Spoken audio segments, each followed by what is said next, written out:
let this go through the process. All of these things that have been brought up this evening can be worked out. And so, and there's some significant benefits. There's also the willingness of this organization to fund projects that the Park and Recreation Commission has come to the council and asked for and has been denied. And we encourage outside funding of activity in the park. And so, again, all we're really asking is that this be sent to planning, to be looked at, to have these issues worked out. Personally, I'm against putting trees in the area which would impact the open field. I think that we have to be careful about trees, fences, and also additional parking. It makes me think of the old song, Paved Paradise, Put Up a Parking Lot. But I'm hoping you'll keep an open mind about this and that this can move forward through the process. And thank you very much for your attention to this.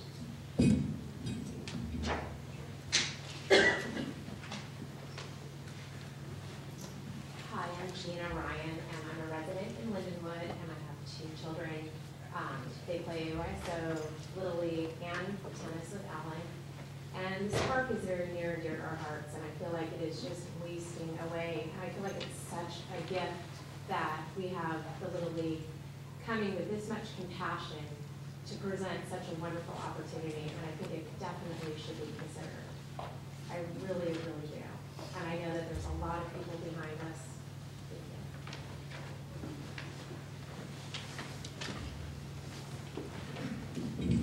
Hi, I'm Mike Wyatt, I live on Mac Bain Avenue. I also have 2 of my 3 children here tonight who are third generation Athertonians. They've played on all the ball fields. I've played on the ball fields, including some that are no longer here, like the Anstonill Field. Just want to underscore a lot of the points that we made about that. My parents here are some of the biggest fans. They come out. They get hit by the foul balls out here. My daughter's one of the ones who runs onto the field and disrupts the game. So all the things that have been talked about, I think, are near and dear to my heart. We're also a multi-sport family, AYSO. They play lacrosse on the fields here, all sorts of different things. So I just wanted to say from a long-term perspective, I'm really excited about this. When I heard about this plan, I haven't been part of the planning, but have been a part of the league for a long time as a coach as well. Very excited to see the investment in the volunteering that will go into this proposed plan. The thing I'm particularly excited about at this meeting tonight is that it sounds like there's violent agreement that it should be studied carefully and thoughtfully to move forward, and it's a lot less controversial than trash.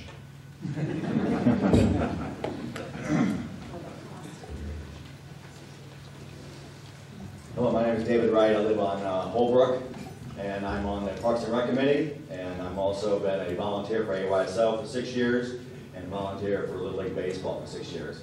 My profession is also risk management, so I do have grave concerns about this field.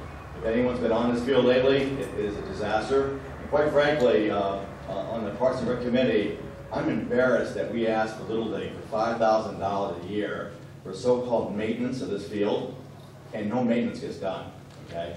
It's horrible, and Little League every year has put about $10,000 to $25,000 into this field every year to redo it because we do not keep it up.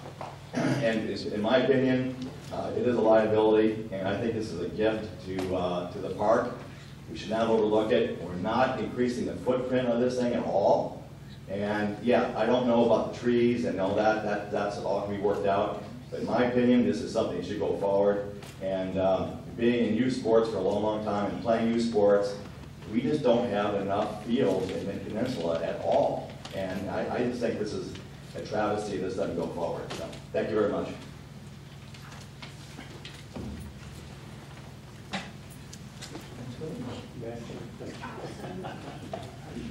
Mike McPherson, 123 Watkins Avenue. I was actually the chairman of Park and Rec, as well as being the vice president of Menlo Avenue Little League when the field that was built over there was put in place. And I had not heard of this until about 4 days ago either. That field was a product of many public meetings, a townwide survey, controversy, compromise, teeth gnashing, breastfeeding. I mean, it was a real struggle.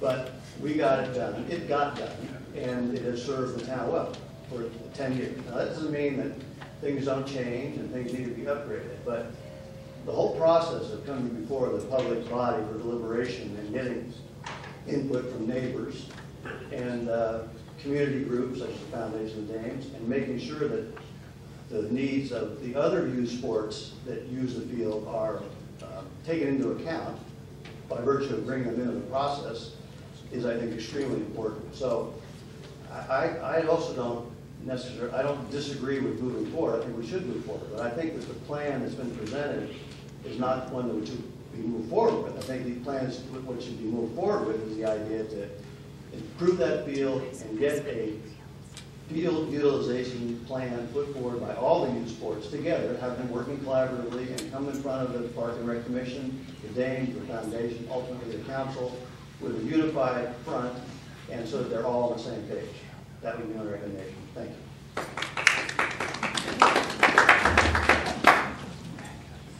Christy. Christy Waldron, Heather Drive. I'm here tonight to advocate for the opportunity to improve our park. I believe that the park is big enough to play host to a wide variety of activities to suit our rather diverse assortment of residents.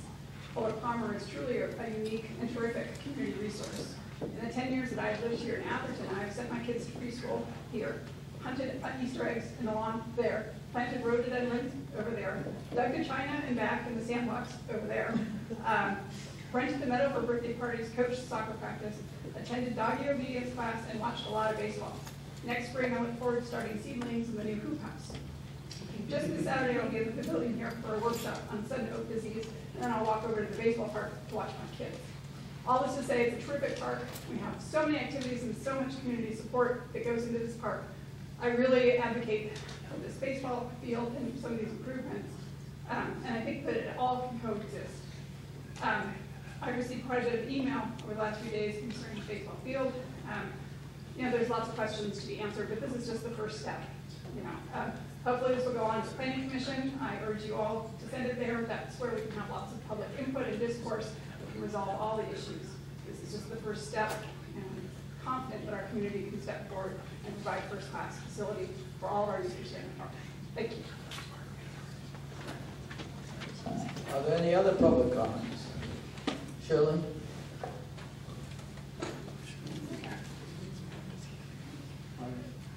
Shirley Carlson, 95 Mount Vernon Lane.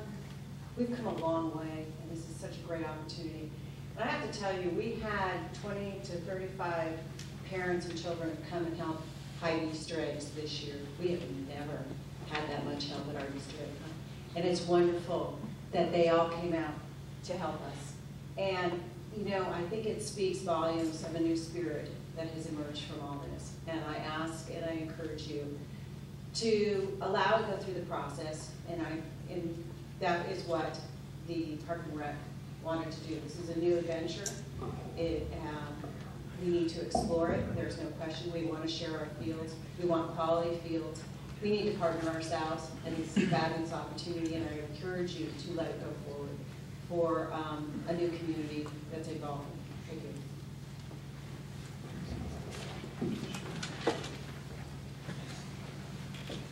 Paul? Hi, I'm Paul Quinlan. I live on Maple Avenue. And I guess one of my questions is, what is the process for something like this? Because, I've heard of neighbors that didn't know what was going on, and despite saying they talked to the Planning Commission, part of the hearing process was the Planning Commission. I talked to 4 members of the Planning Commission, and none of them have heard of it before. So I just don't know what the process is for figuring out what to do. And for example, I hear maybe they're going to build a library here. Well, if you just punt this to the Planning Commission, I'm not sure that's the right place to figure all this stuff out, because I think it's a much wider community issue. We heard about that 20 years ago when the field got put into place, there was a lot of conflict, and so I'm not sure that the Planning Commission is the place where this should all get hashed out. I think that the Planning Commission is not going to know what's going to be going on with the library or what the plan is for the park as a whole. And I think unless you have sort of a holistic view of what's going on in the park, it's a little hard to say, this is what we're going to do in this corner. The final thing that I'll say is that it would be good to get some direction, because some of the people who have talked about world-class facilities and great facilities and things like that. So I mean, one of the questions is, are we just trying to solve for a nice functional baseball field, or are we trying to solve for, a magnet for the community to go to the snack shack and go to the grandstand and see a big billboard and things like that? And I'm not sure what the community is looking for, and without either direction or a little bit more wider public input, I'm not sure the planning commission is the right place to be. Are there any other public comments? Okay.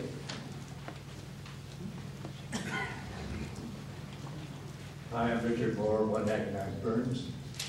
I'm also on the Park and Recreation Commission and the Hobart Palmer Park Board. When the commission looked at this, we sent it forward. What was in the staff report and the recommendation is not what we sent forward. We did not ask for approval. We asked for the process to be used. And that process that we left with, we didn't talk about grandstands, we didn't talk about fencing, but we talked about a process that we felt was important to go through the community. And we were told the process would be to go to the planning commission and they would hold hearings. If an EIR had to be done, it would be done in public hearings. And then it would come back to the Park and Rec. We would hold public hearings. I hear all this. We're all for having the sport groups get together and come with a unified plan. This city does not have it. So let the process work. Let the groups get together. Let it come back and come back. But just say, no, we don't want this park. It's not good for the park. I've been here 55 years and I worked for this city for 30. I think we need to step up to the bat and look at this whole picture and look at saving this park for the use of this family. Atherton's changed greatly since I've been here. There's more families, younger families using the park. I walk this park every day. And I think we're missing an opportunity to finally bring all the groups together and benefit this. It might not be the perfect program, but we can massage it, we can do that. But just saying outright, we don't want it, I think we're losing that.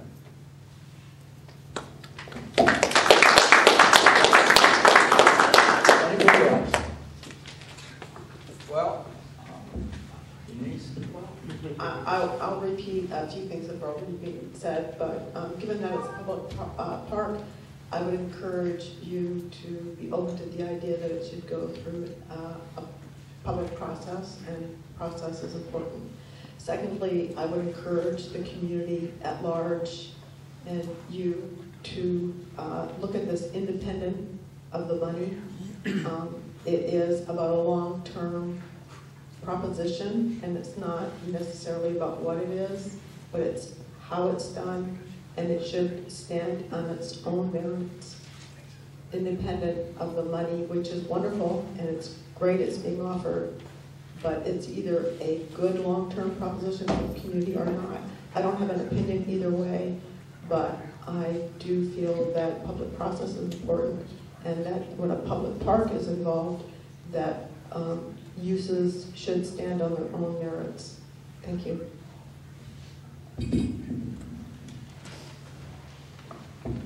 Sandy?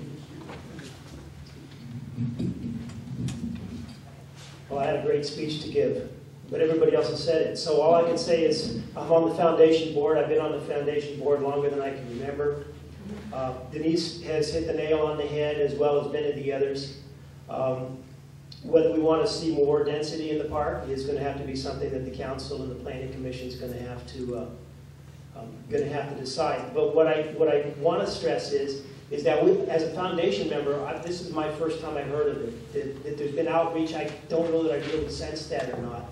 I think some of the information is probably a little bit inaccurate too, and I hope that everybody gets on the same page that the Dames pods, there's no Dames material in the Dames pots. And if anybody were to really be here at the park,